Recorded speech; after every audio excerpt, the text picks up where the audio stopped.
બ્રિજની વાત આવે અને સવાલ ઉઠે કે લોકોના પરસેવાની કમાણી આ ભ્રષ્ટાચારીઓના મોઢા ભરવામાં જાય છે, પણ કોઈને ફરક કેમ નથી પડતો? સવાલ ઉઠતા રહે છે, પરંતુ પરિવર્તન શું આવે છે ખબર નથી પડતી.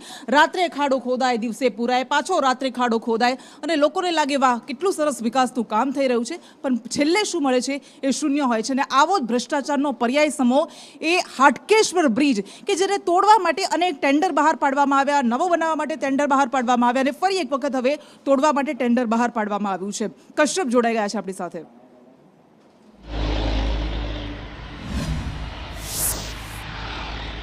ભ્રષ્ટાચારી બ્રિજ ગણાતો હાટકેશ્વર બ્રિજ છે, તેને તોડવા માટે થઈને ફરી એક વખત અમદાવાદ મ્યુનિસિપલ કોર્પોરેશન દ્વારા ટેન્ડર બહાર પાડવામાં આવ્યું છે. 9.31 કરોડની બેઝ પ્રાઇઝ રાખવામાં આવી છે અને 22 મે છેલ્લી તારીખ આ ટેન્ડર ભરવા માટે છે.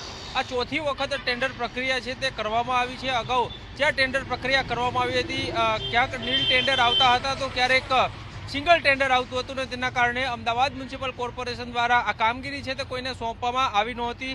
એક વર્ષ અગાઉ એક ટેન્ડર રાજસ્થાનની કંપની દ્વારા ભરવામાં આવ્યું હતું, પરંતુ સિંગલ ટેન્ડર હતું ને ત્યારે તે 110 કરોડના ખર્ચે બ્રિજ તોડી અને નવો બ્રિજ બનાવવાનું આ ટેન્ડર બહાર પાડવામાં આવ્યું હતું. ત્યારે આ મામલે ફરી એક વખત રાજકારણ ગરમાયું છે ને અમદાવાદ મ્યુનિસિપલ કોર્પોરેશનના વિપક્ષ નેતા છે તેના દ્વારા આક્ષેપ લગાવવામાં આવે છે કે બ્રિજ પ્રોજેક્ટ વિભાગ છે તેને કોઈ જાણે કે નીતિ નિયમો લાગુ ના પડતા હોય તે પ્રકારની સ્થિતિનું નિર્માણ અત્યારે થયું છે. આજે ટેન્ડર બહાર પાડવામાં આવ્યું છે તેમાં માત્ર બ્રિજ તોડવાની કામગીરીનો ઉલ્લેખ કરવામાં આવ્યો છે, એટલે કે નવો બ્રિજ લોકોને મળશે કે કેમ તે સવાલ પણ તેમના દ્વારા ઉઠાવવામાં આવ્યો છે. તો આ તરફ સ્ટેન્ડિંગ કમિટી ચેરમેન છે તેનું કહેવું છે કે હાલ આ ટેન્ડર પ્રક્રિયા કરવામાં આવી છે. અગાઉ સિંગલ ટેન્ડર આવતા હતા અને તેના કારણે તે કામગીરી કોઈને સોંપવામાં આવી નહોતી અને ટેન્ડર પાસ નહોતું કરવામાં આવ્યું, પરંતુ ફરી એક વખત ટેન્ડર કરવામાં આવ્યું છે. જો હવે કોઈ કંપનીઓ આ બ્રિજ તોડવા માટે રસ દાખવશે તો આગામી સમયમાં આ ભ્રષ્ટાચારી બ્રિજ છે તેને નેસ્તોનાબૂદ કરવામાં આવશે. જી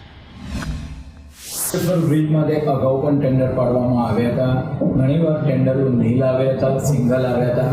પરિણામે ત્યાંના લોકોની ખાસ માગણી અને ધ્યાનમાં રાખીને હાલ ગઈકાલે એક ટેન્ડર હાટકેશ્વર બ્રિજના ડિમોલિશન કરવા માટેનું महानगरपालिका द्वारा बाहर पाड़वामा आई है. अहमदाबाद म्युनिसिपल कॉर्पोरेशन का भ्रष्टाचार का सबसे बड़ा नमूना यानी कि हाटकेश्वर ब्रिज, एक ऐसा ब्रिज जिसे सिर्फ 2 वर्षों में ही बंद कर देना पड़ा और बंद करने के बाद पिछले 1000 दिन के बाद अहमदाबाद म्युनिसिपल कॉर्पोरेशन को अब याद आ रहा है कि वो भ्रष्टाचारी ब्रिज को तोड़ना है.